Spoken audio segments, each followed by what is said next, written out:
Bismillahirrahmanirrahim. Assalamualaikum warahmatullahi wabarakatuh. Waalaikumsalam warahmatullahi wabarakatuh. Selamat pagi. Terima kasih kepada Bapak Ibu Guru yang telah hadir dalam kegiatan hari ini. Hari ini adalah kegiatan diseminasi budaya positif calon guru penggerak. Alhamdulillah di SMA Negeri 1 Balerian ini ada 4 orang calon guru penggerak, yaitu Bapak Sugi, Bapak Haris, Bapak Ali, dan juga Bapak Harun. Harapan saya dengan kegiatan ini kita akan memiliki wawasan baru demi memajukan sekolah SMA Negeri 1 Balerian. Silahkan nanti Bapak Ibu melakukan kegiatan ini dengan baik, menyimak apa yang disampaikan oleh Bapak calon guru penggerak demi kebaikan sekolah kita bersama. Sekali lagi, mari kita melaksanakan kegiatan ini dengan baik, dan dengan mengucap bismillah saya nyatakan kegiatan ini mulai dilaksanakan. Bismillahirrahmanirrahim. Dan tak lupa juga mengucapkan terima kasih kepada Bapak Wakasek Humas, Bapak Hadmin yang telah hadir di sini, terus juga Ibu Wakasek Sarana Prasarana telah mengikuti kegiatan ini dengan baik. Terima kasih atas waktu dan kesempatan yang diberikan oleh Bapak Ibu Guru Penggerak untuk membuka kegiatan hari ini. Silahkan dilaksanakan dengan sebaik-baiknya kepada Pak Sugi, Pak Haris, Pak Ali, dan juga Pak Harun. Terakhir, wassalamualaikum warahmatullahi wabarakatuh.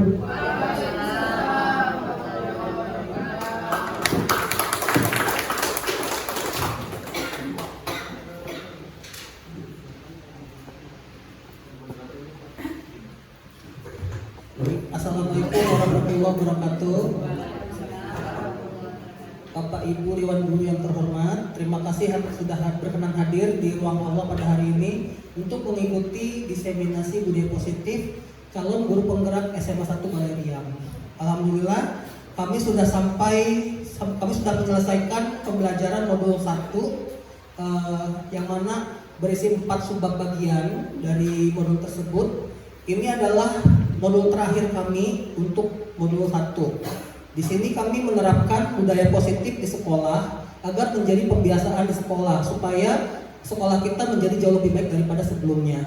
Adapun yang akan menampilkan bagian pertama akan disampaikan oleh Pak Muhammad Haris Fadilah yang akan menyampaikan tentang budaya positif. Kepada Pak Haris kami persilakan. Baik, terima kasih Pak Sugi.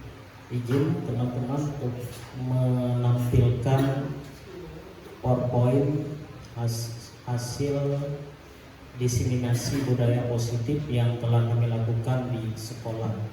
Sebelum saya masuk ke materi, ya, perlu diketahui bersama bahwasanya saya melakukan tindakan aksi nyata budaya 5S dan keyakinan kelas.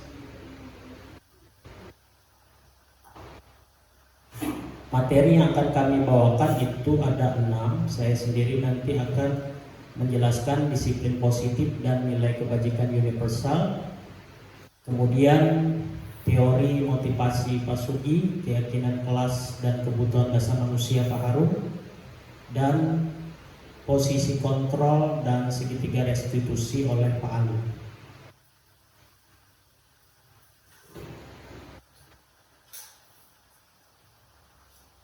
Ini hasil budaya 5S yang ada di sekolah ini yang sudah saya coba terapkan. Berikutnya juga saya sudah melaksanakan membuat keyakinan kelasnya. Nanti akan dijelaskan lebih lanjut oleh Pak Harun ya sebagai pematerinya. Untuk referensi pendidikannya Bapak Ibu ya, kalau misalkan kurang boleh nanti dilihat di YouTube kami semua ya, sudah ada beberapa dokumentasi pembelajaran yang bisa Bapak Ibu pelajari ya. Oke, baik. Materi pertama disiplin positif dan nilai-nilai kebajikan universal. Next Pak. Oke, next. Nah, Pertama, kalau kita ini singkatnya ya, coba Bapak Ibu ya, Anda dan teman Anda melakukan kegiatan coba buka. Tugas Anda mengepalkan salah satu tangan Anda. Coba bayangkan bahwa Anda menyimpan sesuatu yang sangat berharga di kepalan tangan Anda. Anda perlu menjaga benda tersebut sekuat tenaga karena begitu penting untuk kehidupan Anda. Tugas rekan yang tugas B-nya adalah mencoba segala cara untuk membuka. Maukah Bapak Ibu membuka kepalan tangan itu? Nah itu ya. Coba sambil dipikir ya. Next, Pak, kita langsung ke ini aja. Nah, jadi tanggapannya pasti dua sisi ya. Yang pertama dan yang kedua bervariasi. Ada yang bersedia membuka karena baginya ini kebaikan yang sangat baik saya berbagi. Ya kan? Yang kedua ada yang tetap bertahan menutupnya. Karena bagi dia ini penting. Jadi masing-masing punya pendapat. Pertanyaan yang ketiga di sini, siapa yang sesungguhnya memegang kontrol itu Bapak Ibu? Yang membuka dan menutup tangan siapa? Siapa? Kita sendiri, betul. Jadi disiplin di sini yang membuka dan menutup hati itu kita sendiri. Ya, next Pak. Oke, jadi ada teori kontrol ya tentang dari Dr. William Glasser ya. Jadi sebenarnya yang pertama ilustrasi guru mengontrol murid. Seakan-akan kita tuh bisa mengontrol murid, ternyata nggak bisa.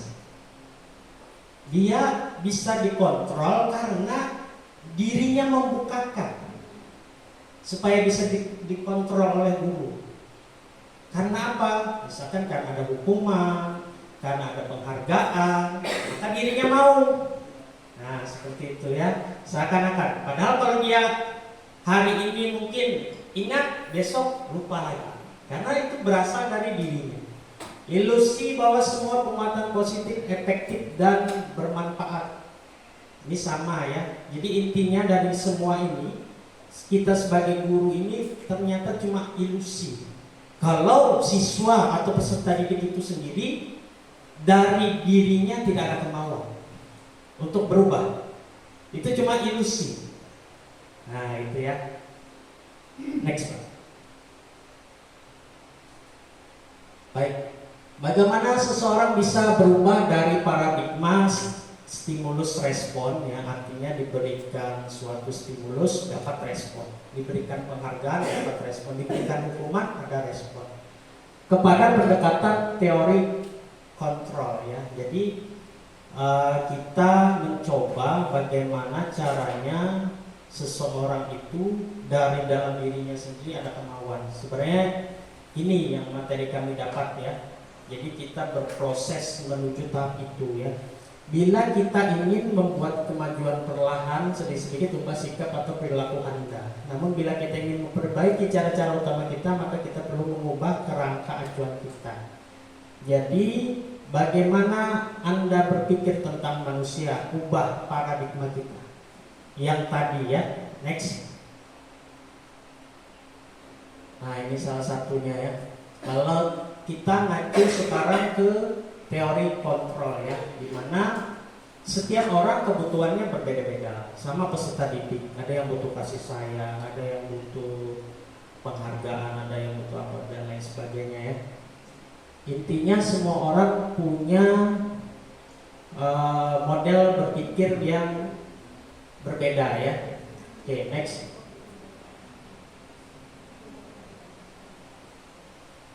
Nah, baik. Tadi sudah ya. Jadi disiplin itu menurut Ki Hajar Dewantara ya, kalau di kurikulum Merdeka, di mana ada kemerdekaan disitulah harus ada disiplin yang kuat. Sungguh pun disiplin itu bersifat self disiplin, yaitu kita sendiri yang mewajibkan kita dengan sekeras-kerasnya. Adapun pendapat ini ya sependapat, sepemikiran dengan Diane Gossen ya, bahwasanya disiplin itu artinya belajar. Jadi dari mana belajar? Dari diri sendiri dulu. Ya, next. Oke, nilai-nilai kebajikan universal, ya artinya nilai-nilai yang disepakati bersama, lepas dari suku, bangsa, agama, bahasa maupun latar belakang. Disepakati semua bersama. Kemudian nilai kebajikan ini sifat-sifat positif yang merupakan tujuan mulia yang ingin dicapai setiap individu. Hal ini juga sesuai dengan teori kontrol tadi ya. Next. Mungkin ini salah satu referensi nilai-nilai universal ya, kebajikan universal. Dari profil pelajar Pancasila itu ada 6, jadi dimensinya. Kemudian bisa juga kita mengacu kepada the 7 essential virtues ya, ada empati, suara hati, kontrol diri, rasa hormat, kebaikan, toleransi, keadilan. Ini sebagai referensi. Jadi nanti kalau di keyakinan kelas kan ngambil dulu apa nilai utama yang mau kita acu. Nanti itu yang dibikin keyakinan kelas. Next one. Nah ini juga the Virtus Project ya, nilai-nilai kebajikan. Misalkan gini, orang memakai helm karena apa? Keselamatan. Jadi nilai kebajikan yang buat dirinya itu adalah keselamatan buat dirinya sendiri.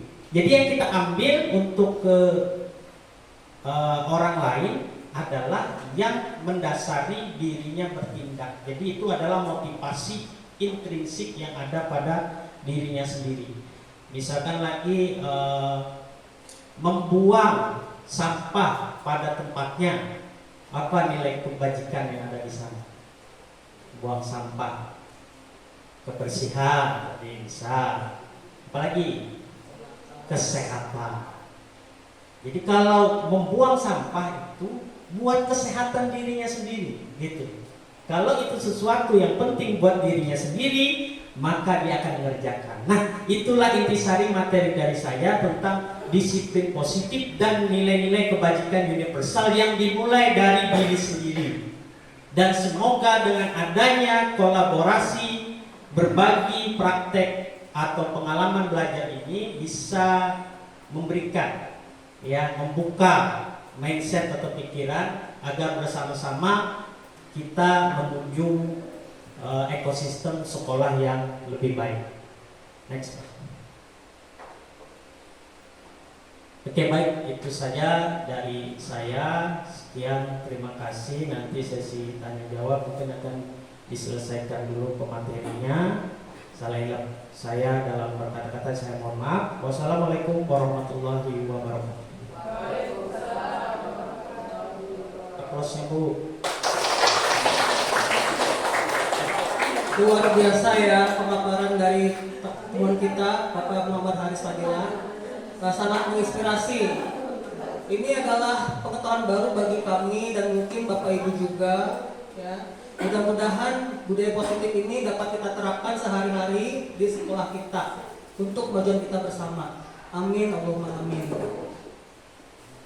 Ya, selanjutnya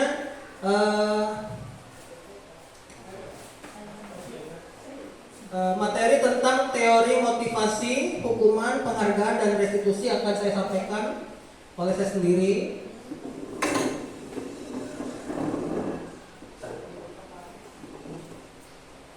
Mungkin setiap orang dalam melakukan tujuannya memiliki motivasi. Misalnya Bapak Ibu menjadi guru, ada motivasi tidak? Pasti ada kan? Nah, ternyata motivasi itu sendiri menurut Diana Gossen ada 3 teori tentang motivasi perilaku manusia. Yang pertama di sini katanya untuk menghindari ketidaknyamanan atau hukuman. Mungkin kadang-kala kita ini berangkat ke sekolah untuk mengajar itu karena rasa takut kepada pimpinan. Takut ada sanksi disiplin dari sekolah ataupun dari dinas misalnya. Yang kedua, untuk mendapatkan imbalan atau penghargaan dari orang lain. Wah, guru ini rajin datang ke sekolah, selalu tepat waktu, masuk ke sekolah pun nggak pernah masuk ke kelas pun nggak pernah absen. Ternyata ada maksud terselubung, yakni ingin mendapatkan penghargaan, ingin menjadi guru yang terbaik atau menjadi guru berprestasi misalnya. Nah, di sini satu tingkat di atas motivasi yang pertama. Di sini orang berperilaku untuk mendapatkan imbalan atau penghargaan dari orang lain. Dan motivasi ini juga bersifat eksternal, jadi berasal dari luar dirinya sendiri. Selanjutnya, motivasi ketiga, untuk menjadi orang yang mereka inginkan dan menghargai diri sendiri. Nah, dengan nilai-nilai yang mereka percaya atau mereka yakini. Orang dengan motivasi ini akan bertanya, akan menjadi orang yang seperti orang yang menjadi seperti apa bila saya melakukannya. Saya ini mau jadi orang bagaimana sih? Ya, mereka melakukan sesuatu karena nilai-nilai mereka yakini dan hargai, dan mereka melakukannya karena mereka ingin menjadi orang yang melakukan nilai-nilai mereka yakini tersebut. Ini adalah motivasi yang akan membuat seseorang memiliki disiplin positif, karena motivasi berperilakunya bersifat internal bukan eksternal, berarti ada kesadaran dari dalam diri sendiri untuk menjadi pribadi yang jauh lebih baik. Selanjutnya, nah, tujuan disiplin positif yaitu menanamkan motivasi yang ketiga pada murid-murid kita. Jadi yang tadi yang terakhir, tujuan motivasinya ingin menjadi pribadi yang lebih baik karena adanya kesadaran diri. Nah, jadi untuk menjadi orang yang mereka inginkan dan menghargai diri sendiri dengan nilai-nilai mereka percaya. Ketika murid-murid kita memiliki motivasi tersebut, mereka telah memiliki motivasi intrinsik yang berdampak jangka panjang. Jadi bukan untuk sementara saja, melainkan untuk seterusnya ke depannya di masa yang akan datang. Nah, motivasi tidak akan terpengaruh pada adanya hukuman atau hadiah. Mereka akan tetap berperilaku baik dan berlandaskan nilai-nilai kebajikan karena mereka ingin menjadi orang yang menjunjung tinggi nilai-nilai yang mereka hargai. Selanjutnya, jadi kan seperti yang kita tahu tadi bahwa disiplin itu berasal dari bahasa Latin, yakni dari kata disiplina. Artinya apa Bapak Ibu? Ada yang tahu? Tadi sekilas kita lihat ya di slide-nya Pak Haris. Disiplina artinya belajar. Nah, di sini dalam menjalankan peraturan ataupun keyakinan kelas atau sekolah, bila mana ada suatu pelanggaran, pasti sesuatu harus terjadi katanya ya. Untuk itu kita perlu tinjau ulang tindakan penegakan peraturan atau keyakinan kelas atau sekolah kita selama ini. Nah, tindakan terhadap suatu pelanggaran pada umumnya berbentuk hukuman atau konsekuensi. Nah, Bapak Ibu mungkin kalau ada siswa terlambat, pasti sering diberi sanksi atau hukuman. Seperti apa sanksi hukuman tersebut? Apakah sanksi atau hukuman tersebut akan memberikan pembelajaran yang bermakna kepada peserta didik? Atau hanya memberikan rasa trauma sekilas pada saat itu saja, namun tidak bisa menanamkan kedisiplinan itu sendiri ke dalam jiwa mereka. Selanjutnya ada restitusi. Restitusi adalah proses menciptakan kondisi bagi murid untuk memperbaiki kesalahan mereka, sehingga mereka bisa kembali pada kelompok mereka dengan karakter yang lebih kuat. Restitusi ini dibentuk berdasarkan hasil kolaborasi antara murid dengan guru. Jadi Bapak Ibu, ternyata disiplin itu terbagi menjadi dua kategori. Ada disiplin positif dan ada disiplin yang negatif. Apakah Bapak Ibu tahu disiplin yang negatif itu apa bentuknya? Yaitu tadi hukuman atau sanksi. Sedangkan disiplin yang positif ada dua, yakni konsekuensi dan restitusi. Inilah yang akan kita bahas sekarang. Lanjut Pak. Mari kita simak ya Bapak Ibu, ada studi kasus. Iva kurang menguasai pelajaran matematika, sehingga pada saat pelajaran tersebut berlangsung, dia lebih banyak berdiam diri atau menggambar di buku pelajarannya. Pada saat guru matematikanya Pak Seno menanyakan pertanyaan, Iva menjadi gugup dan tak sengaja menjatuhkan tasnya dari kursi, serta tiba-tiba menjadi gagap pada saat berupaya menjawab. Seluruh kelas pun tertawa melihat perilaku Iva yang berbicara tergagap dan terkejut tersebut. Pak Seno pada saat itu membiarkan teman-teman Iva menertawakan Iva yang tergagap dan malu luar biasa, dan malahan minta Iva untuk maju ke depan dan berdiri di depan kelas sambil menunjuk hidungnya karena tidak bisa menjawab pertanyaan Pak Seno. kelas semakin gaduh, dan anak-anak pun tertawa melihat Iva di depan kelas memegang ujung hidungnya.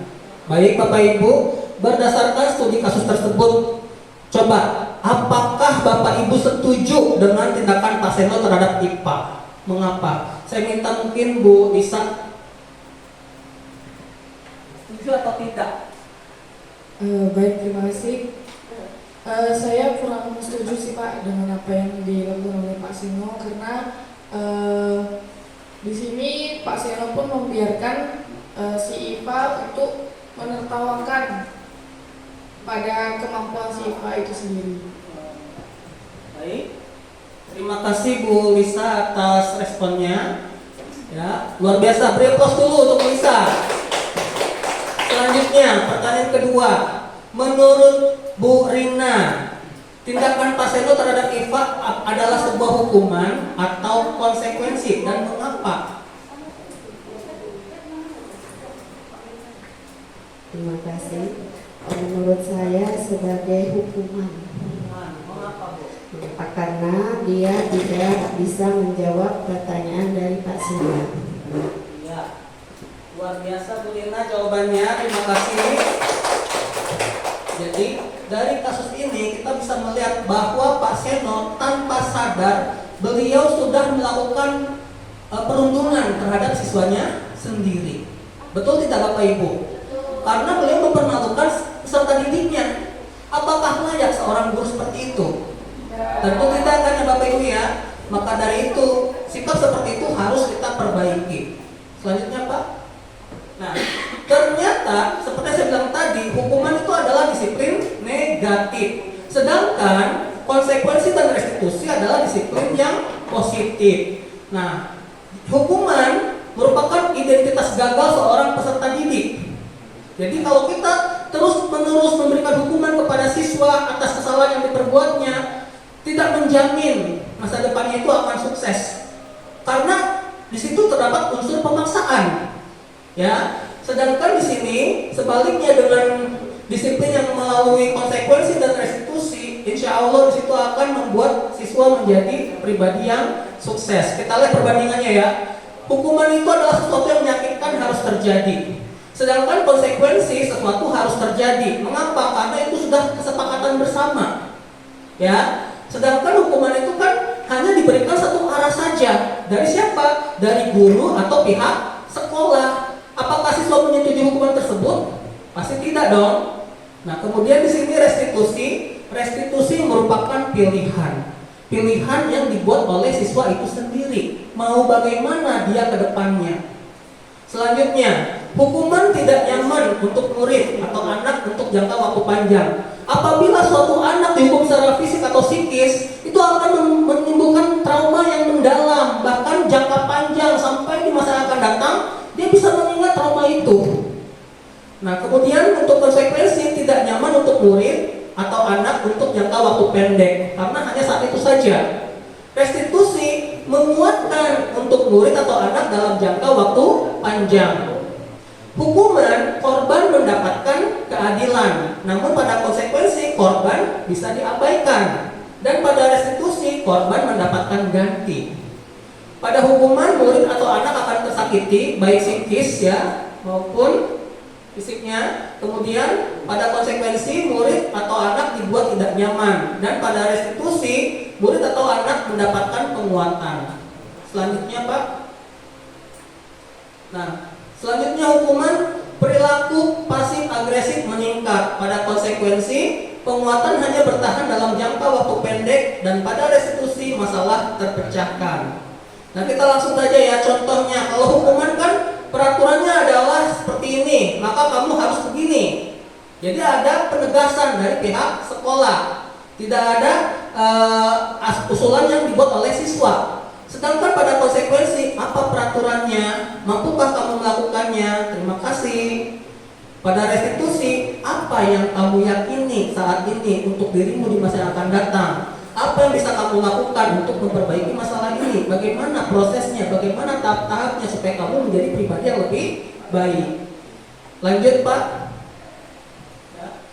Selanjutnya, kalau pada hukuman, awas kalau dilakukan lagi ya, nanti awas kamu adanya unsur ancaman. Sedangkan pada yang konsekuensi, lakukan apa yang saya katakan. Pada restitusi, apakah hal ini sesungguhnya ingin kamu lakukan? Ayo lanjutkan, kembangkan, buat lebih baik lagi. Nah, pada hukuman kesannya paksaan, tapi pada konsekuensi stimulus dan respon. Pada restitusi teori kontrol. Nanti teori kontrol akan disampaikan oleh Pak Harun ya, Pak Ali. Baik, terima kasih. Nah, lanjut Pak Haris. Ya, di sini kita lihat dampak pada murid dari hukuman itu sendiri. Ternyata murid bisa marah juga ya, bisa merasa bersalah, rendah diri, dan mengasingkan dirinya sehingga menjadi tertutup atau introvert. Sedangkan pada disiplin, konsekuensinya itu kehilangan hak, waktu jeda seorang diri, dan penahanan. Pada restitusi, murid atau anak tidak kehilangan waktu, namun bersemangat untuk memperbaiki diri.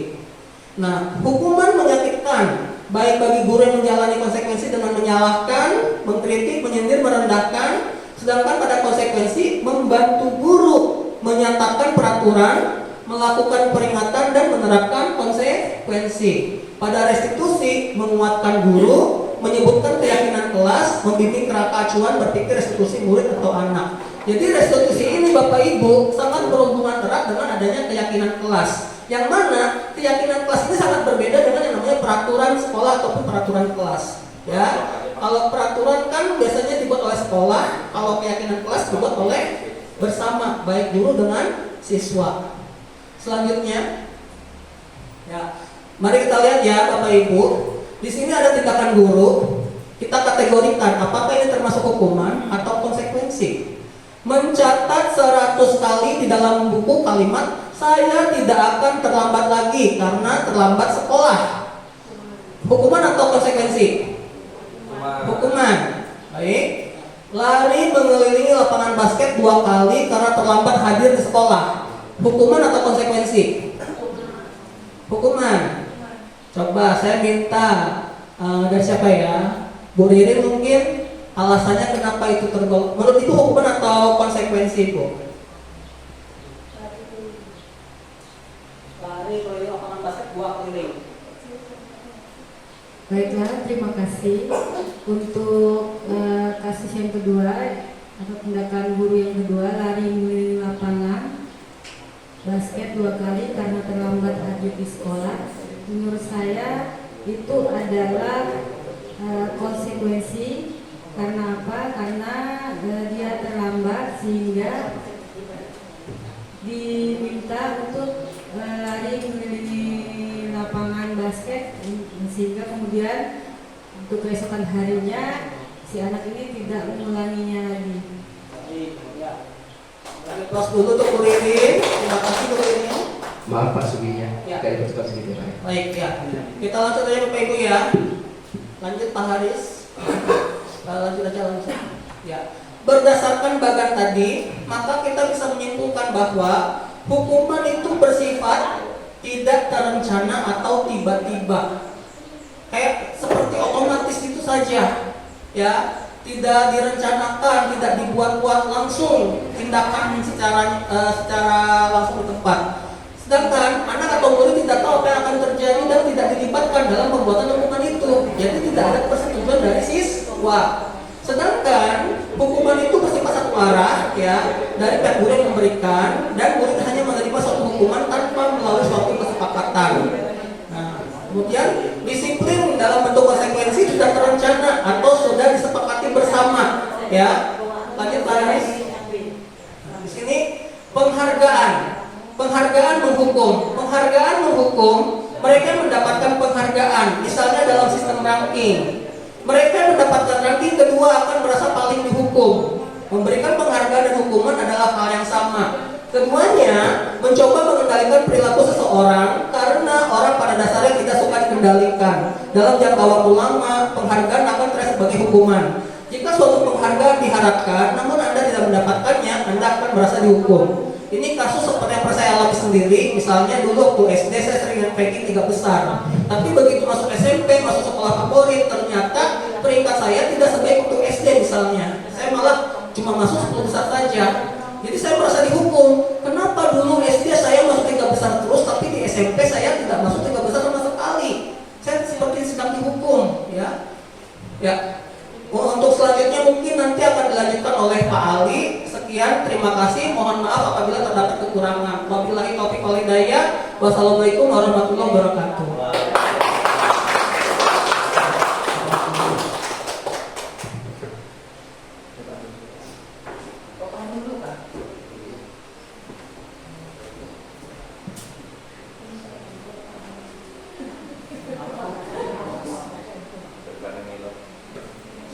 Cek. Sambil menunggu silakan, ada yang mau minum atau yang makan silakan, nggak apa-apa. Ya silakan. Menunggu slide yang akan saya sampaikan.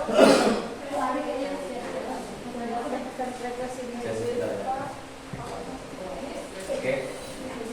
Sambil minum juga silakan dulu, nggak apa-apa. Sambil minum sambil mendengarkan kan lebih nyaman daripada mendengarkan ngantuk lah.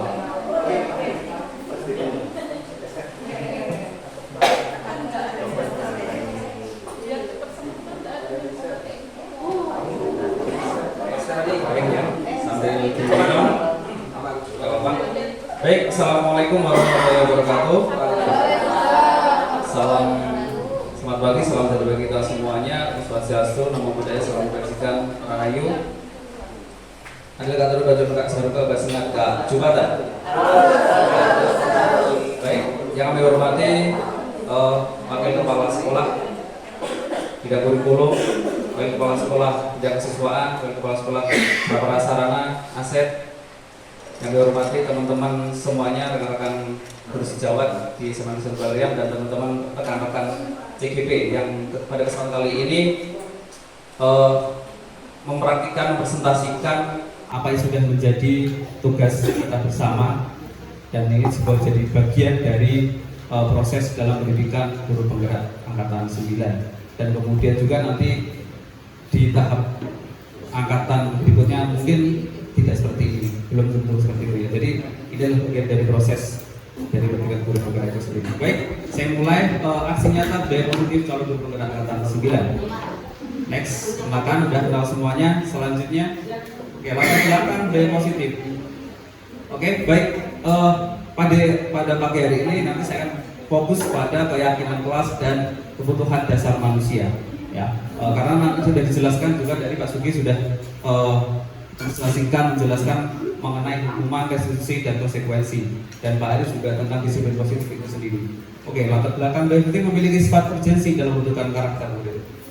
Sekolah sebagai institusi pembentukan karakter memiliki peran penting dalam pembentukan karakter murid. Oleh karena itu, budaya positif di sekolah perlu diciptakan dan diwujudkan. Next.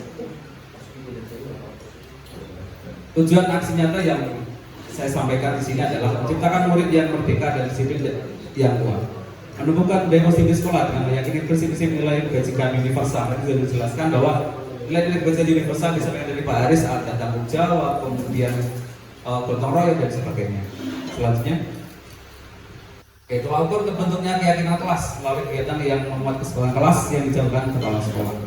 Siswa mampu menerapkan prinsip-prinsip kebutuhan dasar manusia. Selanjutnya, tindakan yang akan dilakukan. Menghadap para sekolah untuk menjelaskan pentingnya penanaman budaya positif dan keyakinan kelas di sekolah, serta minta izin untuk melaksanakan kebebasan kepada rekan sejawat. Ini sekarang kita lakukan bersama ini. Mengumpulkan rekan sejawat untuk melakukan diseminasi pemahaman budaya positif, keyakinan kelas dan dasar manusia. Berkoordinasi dan kolaborasi dengan guru piket untuk membuat keyakinan kelas, memantau dan mengevaluasi keyakinan kelas yang telah di. Tujuan aksi nyata yang saya sampaikan di sini adalah menciptakan murid yang merdeka dan disiplin yang kuat. Menumbuhkan budaya positif di sekolah dengan meyakini prinsip-prinsip nilai kebajikan universal. Tadi sudah dijelaskan bahwa nilai-nilai kebajikan universal disampaikan dari Pak Aris, ada tanggung jawab, kemudian gotong royong dan sebagainya. Selanjutnya, tolak ukur terbentuknya keyakinan kelas melalui kegiatan yang membuat kesepakatan kelas yang dijalankan kepala sekolah. Siswa mampu menerapkan prinsip-prinsip kebutuhan dasar manusia. Selanjutnya, tindakan yang akan dilakukan. Menghadap para sekolah untuk menjelaskan pentingnya penanaman budaya positif dan keyakinan kelas di sekolah, serta minta izin untuk melaksanakan kebebasan kepada rekan sejawat yang sekarang kita lakukan bersama ini. Mengumpulkan rekan sejawat untuk melakukan diseminasi pemahaman budaya positif, keyakinan kelas dan dasar manusia. berkoordinasi dan kolaborasi dengan guru piket membuat keyakinan kelas, memantau dan mengepulasikan kelas yang telah dibuat. Next. Oke, saya cepat saja ya. Dukungan yang dibutuhkan, dukungan dari kepala sekolah, rekan guru serta murid atau tindakan yang disusun dapat dilakukan dengan lancar. Cara pelaksanaan untuk menumbuhkan kebiasaan positif di sekolah. Orang tua dalam melakukan kebiasaan positif di rumah. Next. Nah, ini adalah budaya positif yang ada di modul 1-4 dan ini dijelaskan juga Pak Aris mengenai positif. Budaya positif merupakan pendekatan di anak untuk melakukan kontrol diri dan menentukan kepercayaan diri. Kemudian yang kedua, nilai kebajikan dan keyakinan kelas.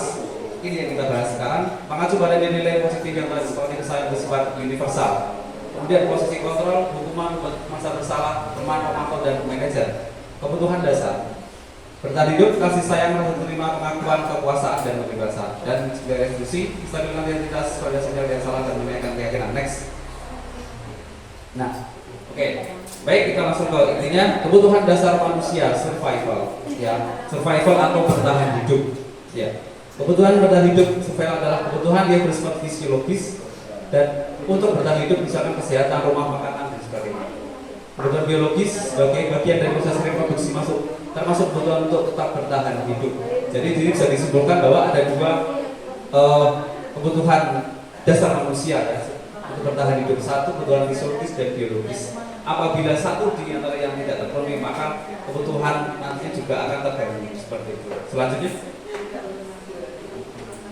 kebutuhan dasar manusia, kasih sayang dan rasa diterima. Kebutuhan untuk disayangi dan terima meliputi kebutuhan akan hubungan dan koneksi sosial.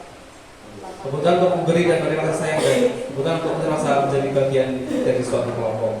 Kebutuhan ini juga meliputi keinginan untuk tetap terhubung dengan orang lain. Jelas ya bahwa kebutuhan dasar manusia ada kasih sayang. Kasih sayang pada dari orang tua, kasih sayang pada teman, pekerjaan, kepala sekolah dan sebagainya. Dan apabila kasih sayang tidak bisa kita terima, yakin pasti akan terganggu. Pasti secara psikologisnya juga pasti akan terganggu.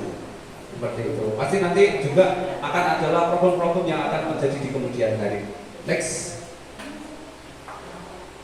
Kebutuhan dasar manusia selanjutnya adalah pengakuan atas penguasa. Kebutuhan ini berhubungan dengan kekuatan untuk mencapai sesuatu, menjadi kompeten, menjadi terampil, diakui atas prestasi dan keterampilan kita, didengarkan dan memiliki rasa harga diri. Dan ini adalah kita yang bisa kita terapkan di sehari-hari dalam pembelajaran bahwa anak-anak perlu pengakuan, anak-anak perlu pemberian penguasaan. Anak mempunyai penguasaan tertentu. Tidak semua anak mempunyai penguasaan semua bidang, saya yakin tidak akan bisa mampu. Tetapi anak-anak diberikan kesempatan, anak diberikan peluang, pilihan-pilihan yang lain untuk mendapatkan penguasaan tertentu yang ia kuasai. Seperti itu. Baik prestasi, kemudian keterampilan dan sebagainya. Selanjutnya. Kemudian kebutuhan dasar manusia, kebebasan. Kebutuhan untuk bebas adalah kebutuhan akan kemandirian, otonomi, memiliki pilihan dan mengendalikan arah hidup seseorang. Jadi seorang siswa atau kita sebagai manusia kita sendiri harus mempunyai atau diberikan pilihan-pilihan yang ada di dalam dunia kita sendiri. Kita tidak bisa memaksakan pada orang si A harus seperti ini, si A harus seperti ini, harus seperti ini. Tetapi tidak keluar dari peraturan atau tidak keluar dari koridor yang sudah ada. Seperti itu. Jadi anak diberikan pilihan untuk memilih sesuatu dengan cara mereka sendiri, bukan dengan cara kita. Yang kebiasaannya selama ini terjadi bahwa anak diberikan pilihan, anak diberikan cara-cara hanya dengan cara kita, tetapi tidak kemudian anak-anak memberikan pilihan dengan cara mereka. Coba kita berikan kesempatan pada mereka menggunakan dengan cara mereka sendiri atas permasalahan yang ada yang dirasakan oleh sebagai sendiri. Kemudian lanjut next. Kesenangan. Nah, orang pasti butuh kesenangan. Orang perlu senang, happy dan sebagainya. Tertawa dalam bentuk next. Nah, bermain dan tertawa. Nah, di sini bermain ini yang sudah punya keluarga, sudah punya anak, istri. Nah, tentunya kita bisa bermain dengan keluarga kita ya. Jadi itu kebutuhan dasar. Dengan suaminya, dengan istrinya itu kebutuhan dasar. Ya kalau belum ya berarti dengan temannya, dengan bapak ibunya. itu ya. Jadi itu kebutuhan dasar manusia. Mereka senang, kemudian mereka diberikan pengakuan, kebebasan, diberikan kasih sayang, sehingga mereka senang. Itu sebagai wujud dari kebutuhan dasar manusia itu sendiri. Selanjutnya, keyakinan kelas. Nah, ini tentunya apa keyakinan kelas? Keyakinan kelas ini hampir mirip dengan peraturan kelas, ya. Tetapi keyakinan ini adalah sesuatu yang diyakini bersama, disepakati bersama bahwa keyakinan tersebut dapat dilakukan secara bersama-sama. Keyakinan kelas bersifat abstrak daripada peraturan yang lebih rinci dan konkret. Nanti kita akan belajar bersama. Kita akan ambil contoh nanti. Kemudian keyakinan kelas berupa pernyataan universal, artinya umum, ya, positif dan mudah dipahami. Artinya kalimat itu semuanya positif, tidak ada yang negatif. Kemudian juga mudah dipahami oleh semua orang. Apabila di antara kita semangat sebagai seorang guru semua, dan apalagi yang bertanggung jawab sebagai wali kelas biasanya membuat peraturan. Nah, di situ coba kita praktikkan, kita buat keyakinan kelas. Keyakinan itu sebuah pernyataan-pernyataan yang positif yang disepakati bersama, seperti itu. Kemudian tentunya keyakinan kelas sebaiknya sesuatu yang dapat diterapkan di lingkungan tersebut, jelas ya. Keyakinan yang dapat dilakukan dapat diterapkan di kelas tersebut. Apabila kita wali kelas, ya pasti bisa diterapkan di kelas tersebut. Jangan sampai keyakinan kelas itu tidak bisa kita terapkan di kelas tersebut. Kemudian semua warga kelas hendaknya ikut berkontribusi dalam pembuatan keyakinan kelas lewat kegiatan curah pendapat. Jadi anak-anak kita minta pendapat mereka, kita tukar pendapat dengan anak-anak, apa yang disepakati, apa yang diyakini di kelas tersebut. Ya, misalkan saya ambil contoh kecil.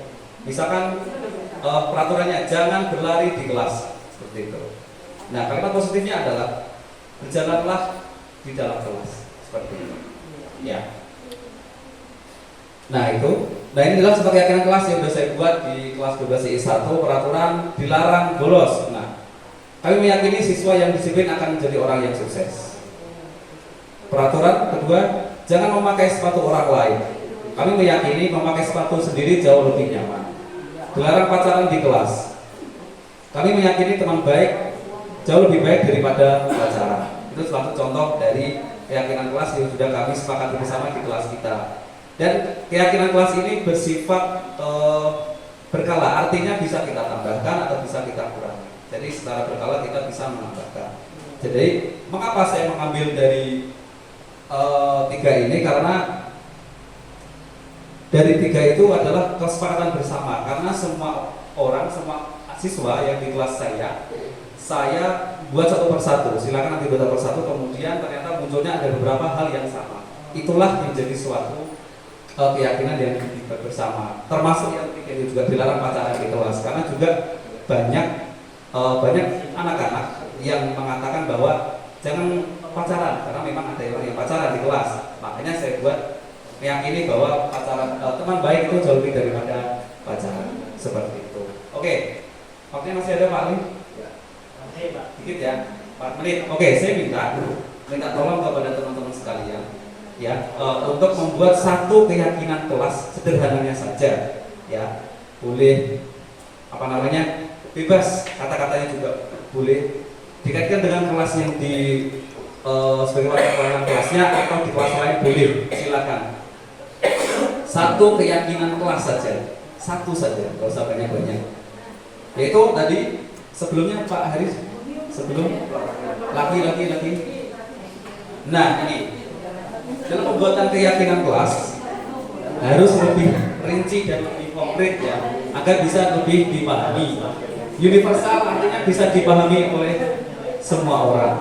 Oke, silakan Bapak Ibu sekalian.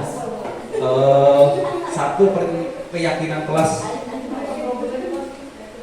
boleh di kelasnya masing-masing sebagai perwaliannya, atau boleh juga di kelas lain, boleh.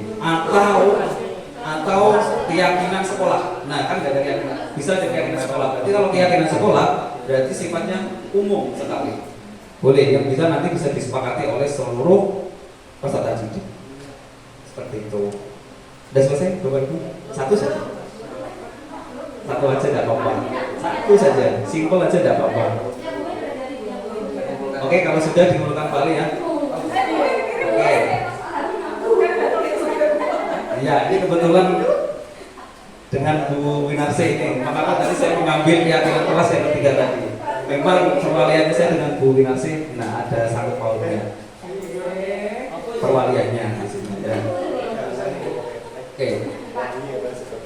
Saya bacakan ini cermati. Ayo terus silakan ya. Masih ada waktu kan? 4 menit. Ya. 1 menit. Nah, itu menit lagi Bapak Ibu. Tidak apa-apa bebas, boleh ya. Ya, saya kalau saya kasih nama ya, bikin salah satu keyakinan kelas saja. Boleh bebas. Misalkan olahraga dilarang memakai sepatu punya misalkan. Nah, kita nanti juga yakini bersama bahwa keyakinan kelas itu bisa kita wujudkan secara bersama-sama. Boleh. Oke. Ya, nggak apa-apa. Contoh aja ini contoh aja ya, Pak. Ya bukan nggak ada nilai plus tambah kurang, nggak ada. Hanya ini aja, apa namanya, refleksi saja. Oke, cukup ya. Oke. Ya, oke. Ini Bu Winarsi pasanya. Oke.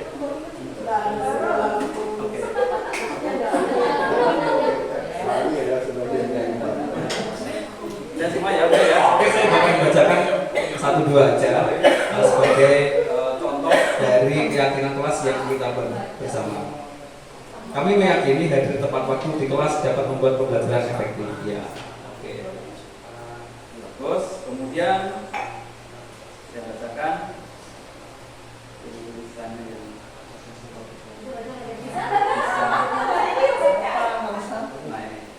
belajar untuk bertumbuh sehingga tidak boleh mengharapkan imbalan apapun. Jadi pikiran dan raga ada di satu tempat. Jadi semua keyakinan diyakini bersama ya. Sesuatu yang rinci dan konkret yang disepakati bersama. Ya, seperti itu. Baik, saya kira cukup. Punya mohon maaf. Saya Assalamualaikum warahmatullahi wabarakatuh. Selamat siang.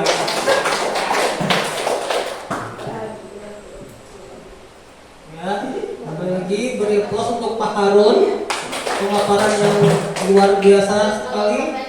Selanjutnya pemaparan terakhir akan disampaikan oleh Pak Nafrus Ali tentang 5 posisi kontrol dan segitiga restitusi. Kepada Pak Ali kami persilakan. Beri aplaus dulu Bapak Ibu.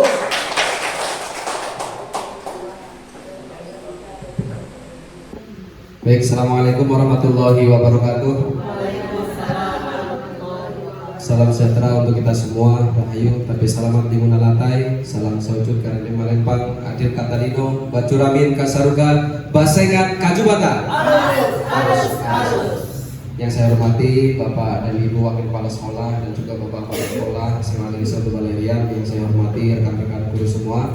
Izin saya di sini akan berbagi ilmu yang sudah saya dapatkan, kami dapatkan para calon guru penggerak di pendidikan guru penggerak angkatan 9 ya.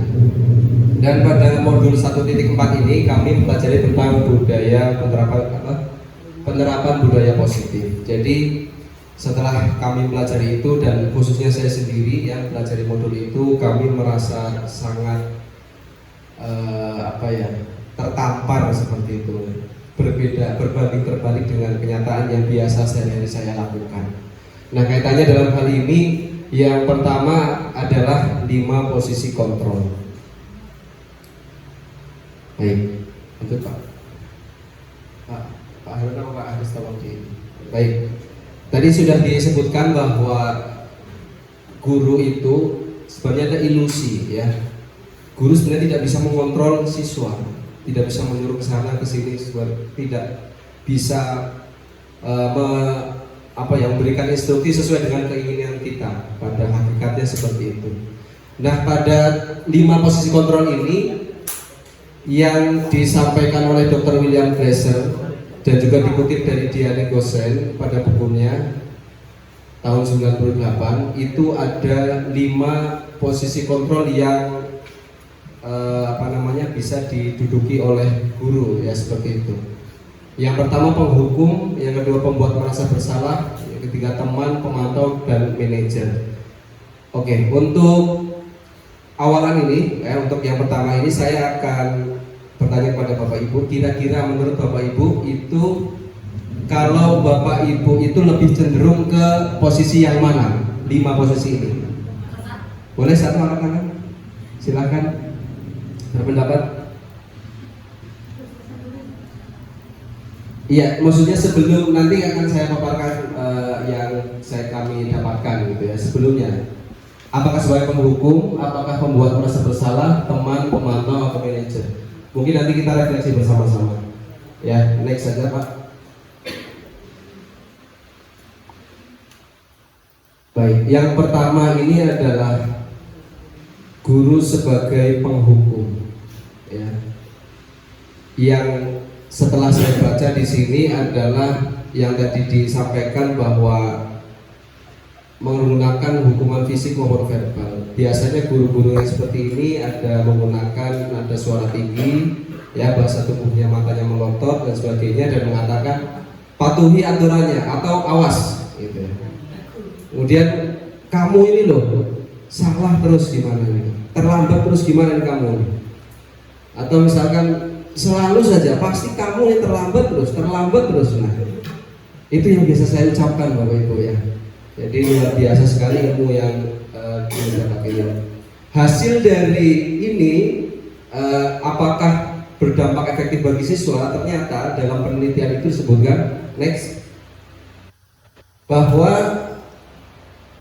ini kemungkinannya murid hanya akan marah dan memendam atau mempunyai rasa dendam dengan gurunya. Bahkan yang lebih buruk lagi, sepulang sekolah bisa saja motor gurunya dikempesi dan sebagainya. Ya, itu adalah akibat dari guru sebagai penghukum. Ya. Kemudian yang kedua, guru sebagai pembuat merasa bersalah. Nanti kita akan sama-sama membahas ya, kira-kira posisi mana yang paling baik yang bisa kita terapkan, maksudnya kita usaha terapkan. Nih, pada posisi ini guru akan bersuara lembut, kemudian membuat siswa atau murid merasa tidak nyaman, bersalah dan rendah diri. Biasanya yang diucapkan adalah ibu sangat kecewa sekali dengan kamu, atau berapa kali bapak harus memberitahu kamu ya, kalau kamu masih terus seperti ini. Kemudian biasanya kalau membuat merasa bersalah ini mengaitkan dengan sesuatu yang lebih menyentuh hatinya. Misalnya, bagaimana coba kalau kamu seperti ini, orang tuamu kira-kira seperti apa di rumah? Nah, apakah itu sudah tepat Bapak Ibu dalam menangani peserta didik? Hasilnya adalah ternyata menurut penelitian itu bahwa murid hanya akan merasa bersalah saja. Ya, bersalah telah mengecewakan Bapak Ibu atau gurunya. Ya, dan murid itu menjadi orang yang gagal dan tidak sanggup membahagiakan orang lain, dan kadangkala ini malah jauh lebih bahaya karena sudah menyentuh perasaan daripada yang menghukum. Menghukum biasanya muncul dari dendam dan tidak suka saja, tapi kalau ini sudah masuk dalam perasaannya bahwa oh ibu itu sudah bilang ke saya seperti itu, berarti apa sih ini saya manusia seperti apa nih, gagal terus selama ini. Itu jauh lebih bahaya ternyata Bapak Ibu. Ya. Kalau kemarin dibahas dalam ruang kolaborasi itu, kami ternyata sebagian besar disurvei itu bapak-bapak dari CGP itu lebih banyak berperan sebagai penghukum dan ibu-ibu sebagai pembuat merasa bersalah, karena memang sifat alamiah dasar bapak-bapak dan ibu-ibu mungkin ya, tapi tidak semua. Lanjut. Nah, apakah sebagai teman yang paling baik? Kita lihat di sini. Ya, guru sebagai teman. Guru pada posisi ini tidak akan menyakiti murid, namun akan berupaya mengontrol murid melalui persuasi. Posisi teman pada guru biasanya bisa negatif maupun positif. Positif di sini berupa hubungan baik terjalin antara guru dan peserta didik atau siswa atau murid. Kemudian hal negatifnya, bila suatu saat guru tersebut tidak membantu, maka murid itu akan kecewa. Ah, bapak ini, saya pikir bapak ini teman saya. Akan berpikir seperti itu kalau kita sering membantu atau berposisi sebagai teman ya terhadap murid kita. Dengan kata-kata ayolah bantu bapak, kemudian dan lain-lain lagi ya. Nah, Baik, hasilnya adalah murid akan merasa senang dan akrab dengan guru. Nah, baik atau tidak? Baik ya. Tapi dampak negatifnya tadi, murid menjadi tergantung terhadap guru itu, ya. Merasa akrab, kemudian jika guru itu tidak sesuai dengan keinginannya dan dipandang oleh siswa itu, loh, selama ini saya pikir kita berteman, Pak. Artinya kan siswa itu bisa mengontrol gurunya dalam hal seperti ini. Nah, kemudian yang selanjutnya posisi kontrol sebagai pemantau. Coba. Nah, ini yang mungkin orangnya yang netral saja, tidak sebagai penghukum, tidak sebagai apa tadi, membuat merasa bersalah, kemudian tidak sebagai teman.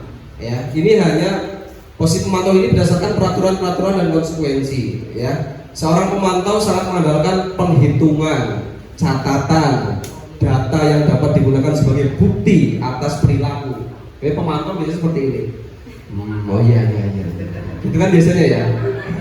Kalau kita melihat siswa itu, ya, catat dulu. Nah, peraturannya apa? Kemudian apa yang telah kamu lakukan? Atau sanksi apa konsekuensinya? Jika kamu seperti ini, kamu harus melakukan apa? Gitu. Biasanya seperti itu.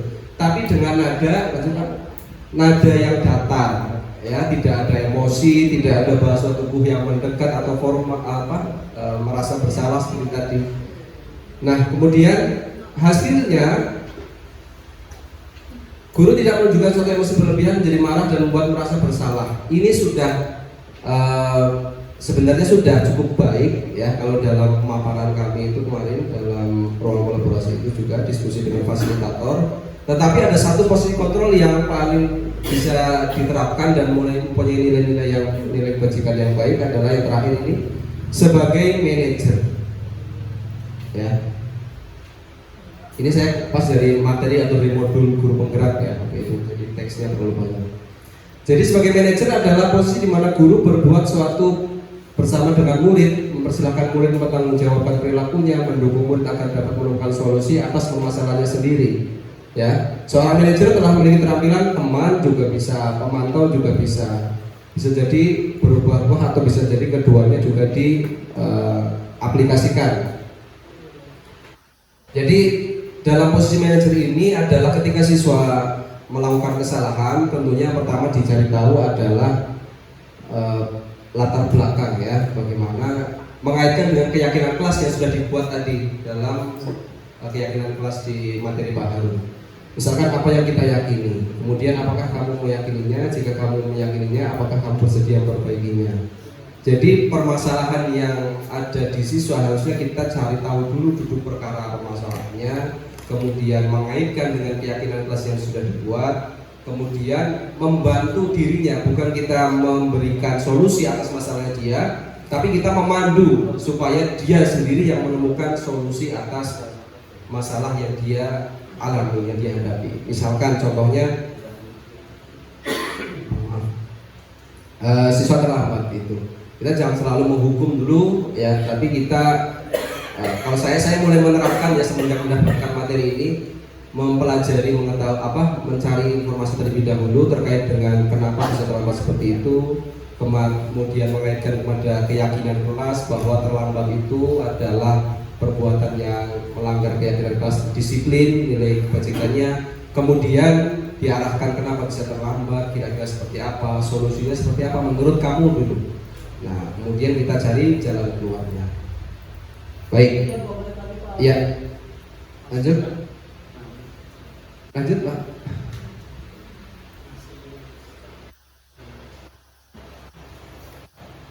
Nah, biasanya ini adalah hasilnya adalah fokus pada murid, bukan untuk membahagiakan guru atau orang tua murid atau mengetahui adanya suatu masalah. Kemudian bila guru mengambil posisi mantau, guru akan melihat apa konsekuensi dan peraturannya. Namun pada posisi manajer, guru akan mengembalikan tanggung jawab pada murid untuk mencari jalan keluar permasalahannya. Ya, jadi guru hanya membimbing saja. Lanjut, Pak. Kemudian kaitannya dengan segitiga restitusi, ini adalah posisi kontrol sebagai manajer. Apa yang harus dilakukan oleh guru ketika siswa kita mempunyai masalah tertentu? Ya, lanjut. Jadi ada tiga tindakan yang bisa kita lakukan, Bapak Ibu. Ya, semoga bisa kita sedikit-sedikit menerapkannya kepada peserta didik kita. Karena kalau disebutkan dalam pendidikan guru penggerak itu sekolah bisa bergerak itu kalau tidak hanya satu orang, dua orang saja, tapi memang ekosistemnya itu sudah memacu sekolah untuk guru-guru itu untuk bergerak bersama gitu, intinya. Yang pertama menstabilkan identitas, yang kedua validasi tindakan yang salah dan menanyakan keyakinan. Lanjut Pak. Menstabilkan identitas itu kaitannya dengan ya membuat kesalahan adalah bagian dari proses pembelajaran, artinya memaklumi ya, memberikan pemakluman dulu, kemudian menggeser identitas gagal ke identitas sukses dengan mengatakan kepada siswa misalkan berbuat salah itu tidak apa-apa, kemudian oh ya kamu manusiawi saja berbuat seperti itu. Misalkan ada perkelahian, nah, berarti kalimat yang bisa disampaikan adalah tidak ada manusia yang sempurna, oh melakukan kesalahan juga seperti itu. Kemudian apakah kamu sedang menjadi teman yang baik buat dirimu sendiri? Lanjut, ya.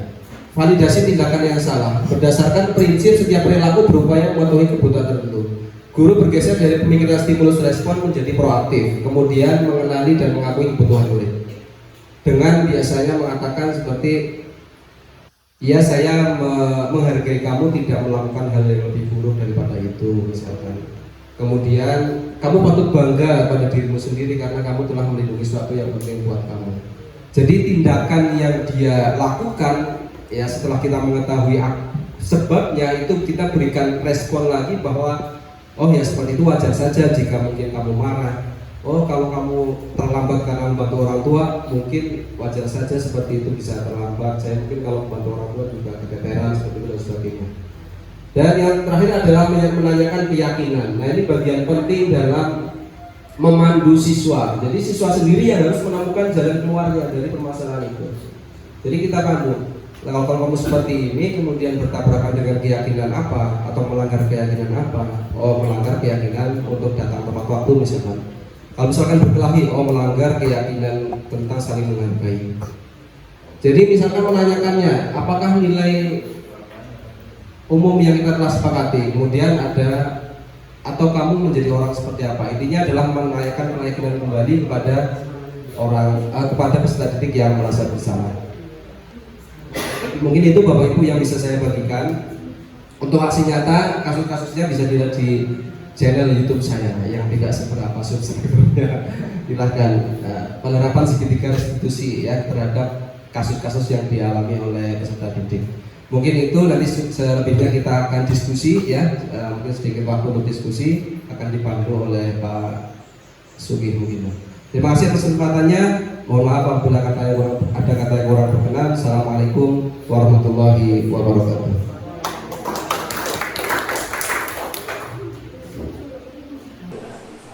Luar biasa ya Bapak Ibu ya pemaparan yang disampaikan oleh Pak Bagus Ali tentang segitiga restitusi. Selanjutnya kami akan membuka sesi tanya jawab ataupun Bapak Ibu kami persilakan untuk memberikan umpan balik atas presentasi yang kami tampilkan pada hari ini. Silakan Bapak Ibu.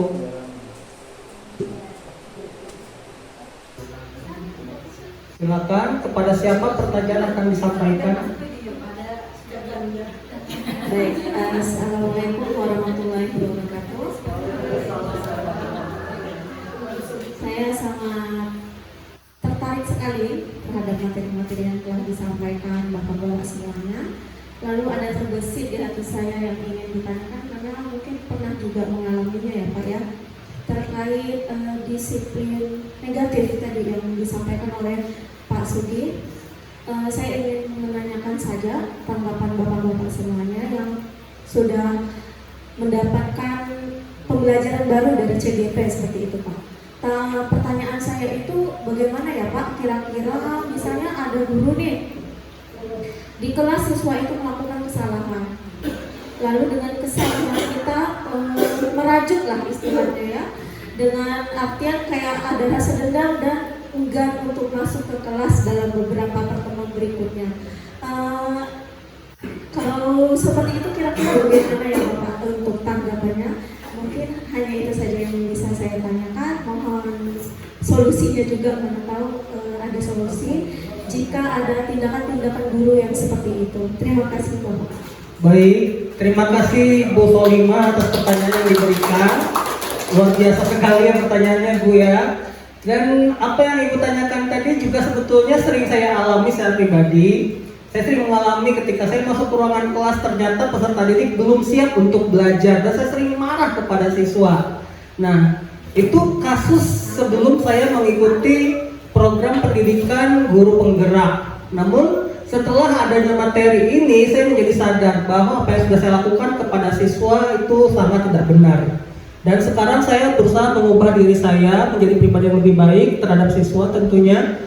Apabila saya mendapati masalah di kelas dengan siswa yang belum bisa belajar seperti itu, jadi pertama kita harus membuat dulu keyakinan kelas dengan siswa. Sepakati apa yang harus mereka jalani bersama dengan saya nanti ke depannya, dan keyakinan yang bagaimana yang mereka inginkan. Mereka itu maunya dibawa kemana supaya mereka menjadi pribadi yang lebih baik tanpa memaksakan kehendak mereka. Ya, mungkin seperti itu Bu Solima. Bapak yang lain mau menambahkan silakan.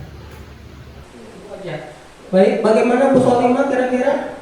Ya, jadi pentingnya membuat keyakinan kelas terlebih dahulu sebelum adanya disiplin negatif, karena kan disiplin negatif itu kan memang tidak baik ya Bu ya, itu harus kita hindari. Dan sekarang kita berusaha mengambil langkah disiplin yang positif, yaitu tadi adanya konsekuensi dan restitusi. Di antara konsekuensi dan restitusi menurut kami yang lebih baik adalah restitusi, yang seperti tadi Pak Ali tadi ya. Jadi siswa akan dikembalikan ke kelompoknya lagi dengan karakter yang lebih kuat.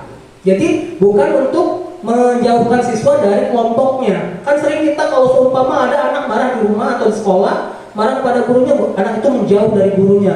Anak itu akan dendam kepada gurunya, sakit hati, jengkel dengan gurunya. Bahkan seperti tadi kata Pak Ali, jangan-jangan pulang sekolah ban motor dikempesin ya Bapak Ibu ya. Nah, itu. Ya, terima kasih Bu Solima, tepuk tangan Bu Solima lagi. Selanjutnya silakan untuk yang lain Bapak Ibu, pertanyaan kedua ataupun umpan balik boleh.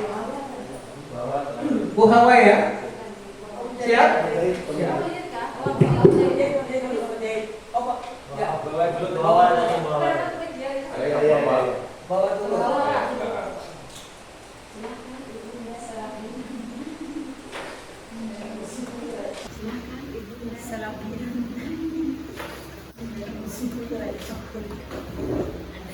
Assalamualaikum warahmatullahi wabarakatuh.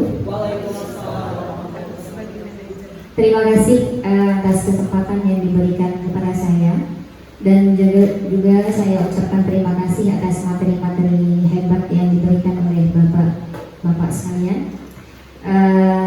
Saya menarik yang dibahas oleh Bapak Haris Fadila tadi, kaitan dengan kontrol berintegrasi. Memang dilema yang seperti ini kita hadapi setiap hari Pak.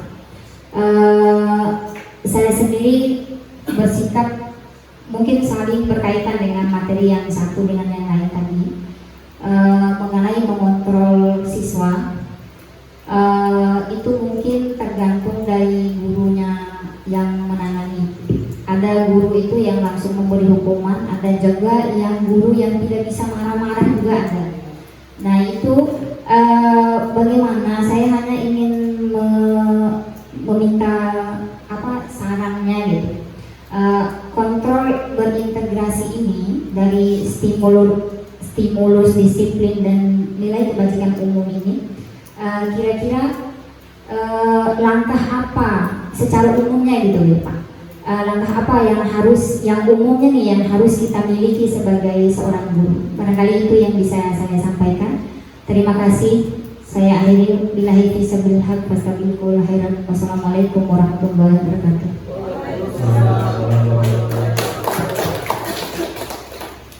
Baik, terima kasih Bu Hawa izin menyampaikan pendapat. Dari budaya positif ini semua saling terhubung ya. Mungkin tadi orangnya beda-beda yang menyampaikan. Mungkin saya ambil garis kesimpulannya Jadi dari disiplin positif dan nilai kebajikan itu berawal daripada diri sendiri dulu, disiplin positifnya. Kemudian nilai kebajikan yang banyak tadi dari 6 organisasi itu bisa jadi referensi kita. Jadi kita menggabungkan suatu pernyataan dari siswa atau tadi sudah dilaksanakan oleh Pak Harun. Misalkan ada yang jangan buang kalimatnya kan nggak boleh negatif ya, buanglah sampah kepada tempatnya, jagalah kebersihan kelas. Itu kan sama, nilai universalnya satu, kebersihan. Jadi kita kelompokkan nilai-nilainya dari yang sama-sama. Jadi itu nilai kebajikan universal. Nah, sehabis sudah dari diri sendiri kita tanamkan ke siswa, kemudian nilai kebajikan kita pahami, lanjut ke motivasi. Motivasi itu kalau bisa yang dari ekstrinsik diubah menjadi intrinsik. Bagaimanapun caranya gitu loh. Kita sambil memberikan pemahaman tadi oleh Pak Sugi ya. Jadi tidak ada lagi hukuman penghargaan dan cara penyelesaiannya memakai restitusi. Restitusi itu berbeda dengan hukuman dan konsekuensi. Artinya apa? Dikembalikan dari dirinya sendiri juga menemukan solusi atas masalah dia. Mungkin tadi belum ini ya. Jadi masalah itu dari dia, solusinya dari dia. Jadi kita posisinya yang mana? Manajer tadi kita cuma menanyakan. Tapi sebelum ke manajer itu ada keyakinan kelas. Jadi kan nilai-nilai yang ditulis Bapak Ibu tadi kan digabung, dikelompokkan. Ya, dibikin keyakinan. Supaya apa? Karena itu berasal dari dalam hatinya, dari dalam dirinya. Dia ingin bersih, dia ingin selamat, dia ingin tanggung jawab, dia ingin disiplin. Itu digabungkan. Jadi ketika suatu saat dia melanggar, nah, ketika melanggar itu apa yang kamu langgar? Keyakinan apa? Dulu kamu meyakini apa? Kedisiplinan. Siapa yang bilang kedisiplinan? Bapak atau kalian menyepakatinya? Nah gitu kan, karena kesepakatan, keyakinan ya, keyakinan kelas. Kemudian hubungan keyakinan kelas ini adalah kebutuhan dasar manusia. Oleh Pak Harun tadi ada 5, ada kasih sayang, kesenangan, bertahan hidup, dan lain sebagainya. Itu adalah motifnya, alasan kenapa seseorang itu bisa berkelakuan yang tidak seyogyanya ya. Jadi kemudian ada 5 posisinya. Jadi kita sebagai yang kita berprogres ya, bukan berarti saya tidak pernah ya. Saya sebagai guru mungkin ke 5 posisi itu pernah ada ya, secara baik sadar atau tidak sadar. Tapi kita berprogres menuju posisi manajer gitu ya. Jadi setelah itu baru diselesaikan dengan segitiga restitusi. Jadi kalau Bu Hawa tadi misalkan apa tadi Bu? Misalkan tadi yang sampean ini kan masalahnya secara garis besar.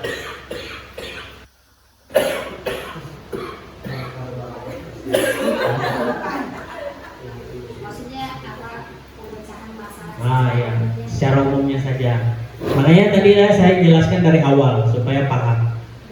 Jadi gini, ketika misalkan ada yang disiplinnya, misalkan tadi yang melanggar dari keyakinan dirinya, misalkan ya, sudah membuat nih kita kan, kita buat keyakinan kelasnya kita, terus seumpamanya ada yang melanggar keyakinan kelas itu, misalkan tadi ya, tidak ada manusia yang sempurna, semua orang pasti pernah berbuat salah. Yang penting bagaimana cara kita untuk memperbaiki kesalahan itu. Jadi stabilkan posisi dirinya supaya dari yang salah jadi dia itu tidak merasa. Bukan berarti tidak merasa ini yang ini ya, distabilkan. Artinya mungkin saat itu dia shock juga waktu dalam masalah. Yang kedua, memvalidasi tindakan. Pasti kamu punya alasan mengapa kamu melakukan hal itu. Kalau boleh ibu tahu kenapa, terus diutarakan alasannya. Nah, lalu kita kembalikan ke yang ketiga, menanyakan keyakinan.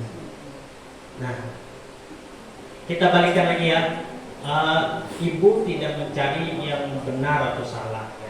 Ibu mau kita menyelesaikan apa yang terjadi dengan baik-baik. Kalau boleh ibu tanya kembali, keyakinan keras apa kira-kira yang kamu melanggar ibu? Misalkan bu, disiplin bu atau tanggung jawab.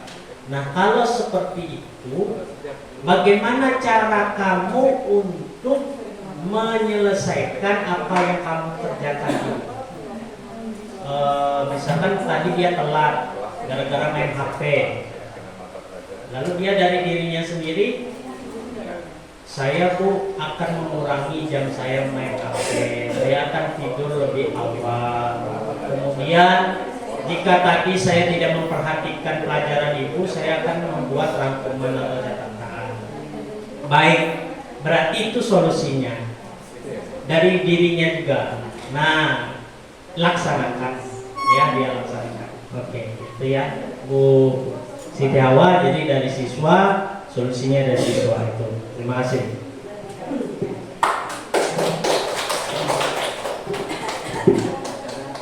Luar biasa, sangat inspiratif sekali ya pemaparan Pak Haris atas jawabannya untuk Bu Siti Hawa. Bu Siti Hawa bagaimana? Baik, terima kasih Bu Siti Hawa. Selanjutnya pertanyaan dari Pak Mujahid, silakan Pak Mujahid. Ya, sudah memberikan materi yang cukup luar biasa pada hari ini, sangat menginspirasi. Namun ini masih terbatas dalam hal materi atau dalam realitanya belum, karena saya beranggapan bahwa ketika kita sekolah di suatu institusi kita sendiri, kita hendaknya menjadi pada permasalahan di sekolah kita sendiri gitu. Kalau ini kan hanya sebatas kasus, kemudian belum bisa terrealisasi di dalam kelas. Mungkin ada yang terrealisasi, mungkin tidak ya. Artinya apa? Belum terakomodir secara keseluruhan.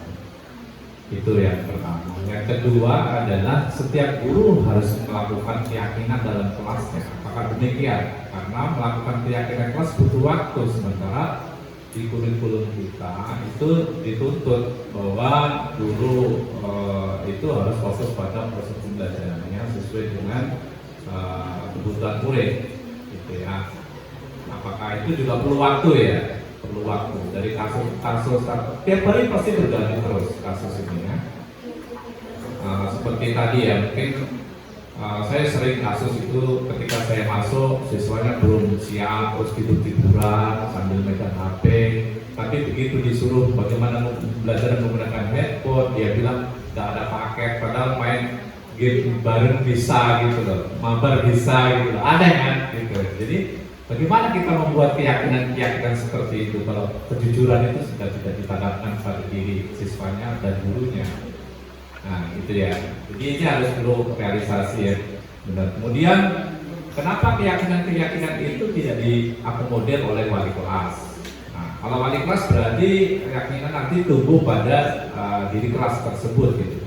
Jangan sampai pada keyakinan guru sendiri terus kelasnya sendiri gitu, beda-beda gitu. Oh ibu ini harus begini, tapi dalam kelas peraturannya harus begini gitu. Jadi nanti itu tidak terjadi miss gitu. Nah, kemudian bagaimana tidak diakomodir bahwa keyakinan yang mau kita buat itu secara keseluruhan, yaitu keyakinan yang dibuat oleh sekolah. Nah, sejauh mana kita melibatkan dari BK? Artinya nanti BK tidak berperan, gitu kan?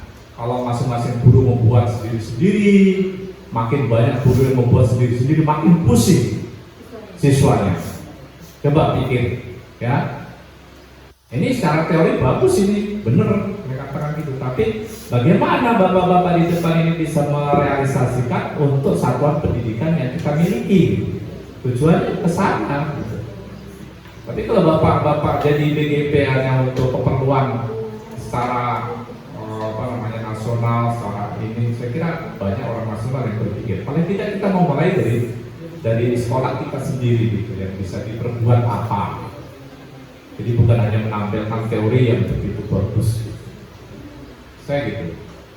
Ya, saya kira bisa nangkap ya 3 poin yang saya utarakan tadi. Terima kasih. Assalamualaikum warahmatullahi wabarakatuh.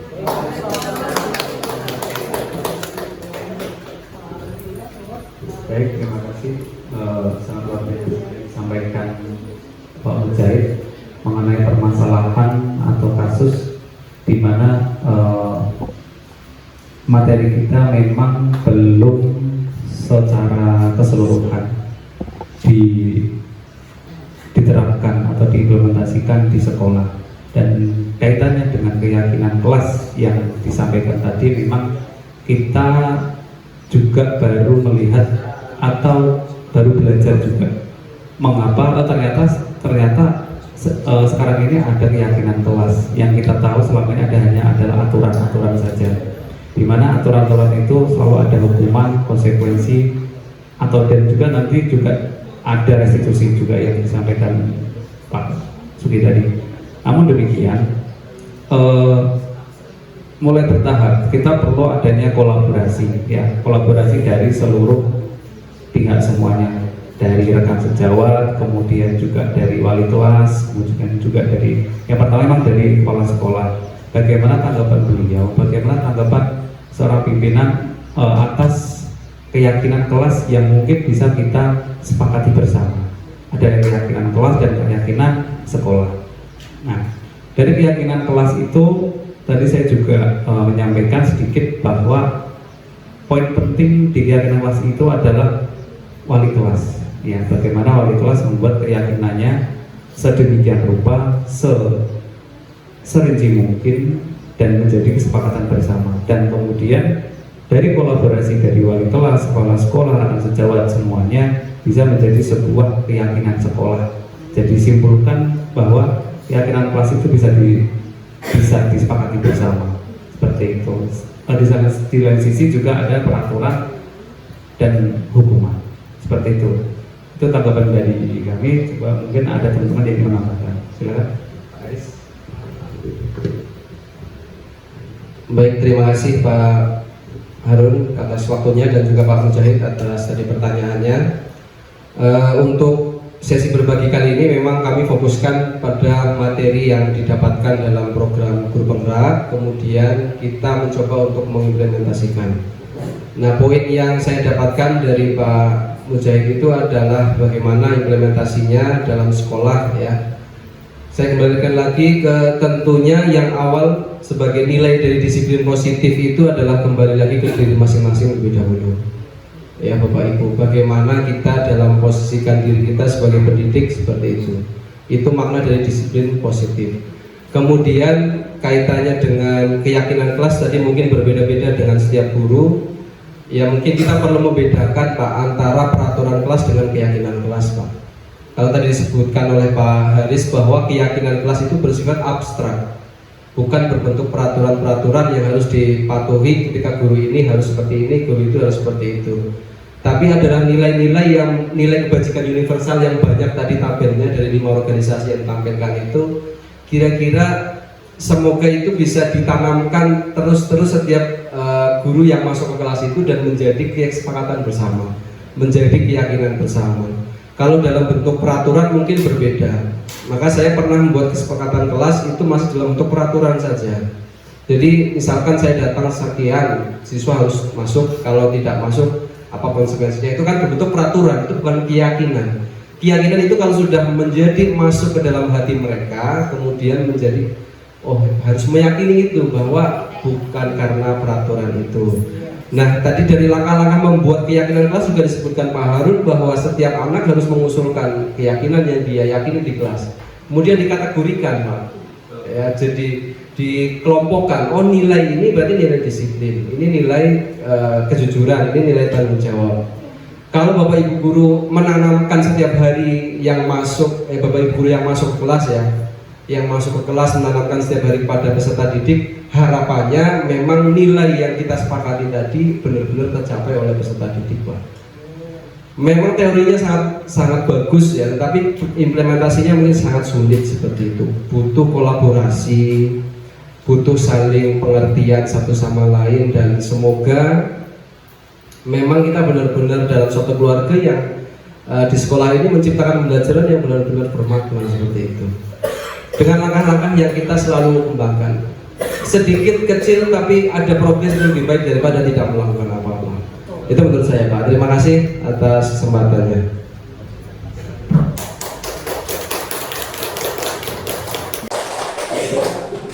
Bapak Ibu, mungkin cukup sekian penampilan dari kami dan diskusi tanya jawab sudah kami tutup. Mohon maaf apabila terdapat kekurangan dan kekeliruan. Itu semata dari kami berempat. Kesimpulannya, Bapak Ibu, budaya positif mulai saat ini mari kita terapkan, mari kita implementasikan mulai dari kita sendiri sebagai role model bagi siswa dan peserta didik supaya menjadi pembiasaan positif. Setuju Bapak Ibu? Setuju? Alhamdulillah, mudah-mudahan terlaksana. Amin Allahumma amin. Mungkin baik, kepada Ibu Lilis mungkin kami persilakan untuk menutup acara di sini. Silakan Bu.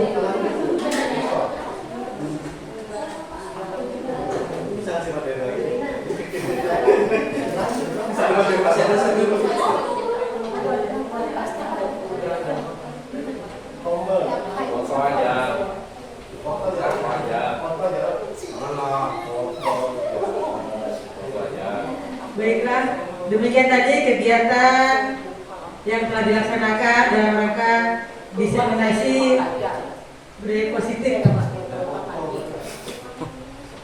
di SMA Negeri 1 Balerian yang dilaksanakan oleh Bapak Ali, Bapak Haris, Bapak Harun, Bapak Sugi dalam rangka sebagai guru penggerak Angkatan 9. Semoga pemaparan materi yang telah disampaikan oleh rekan-rekan kita CGP Angkatan 9 ini dapat kita implementasikan di SMA Negeri 1 Balerian. Dan terima kasih karena telah mengikuti kegiatan ini dari awal sampai akhir. Semoga kedepannya akan ada rekan-rekan kita lagi yang mengikuti kegiatan yang seperti ini dan akan menghasilkan aksi nyata yang lebih baik lagi. Karena sudah disampaikan materi semua, tanya jawab juga sudah, maka dengan ini saya menyatakan kegiatan diseminasi ini telah berakhir dengan baik. Terima kasih atas kehadirannya. Akhir kata, wassalamualaikum warahmatullahi wabarakatuh.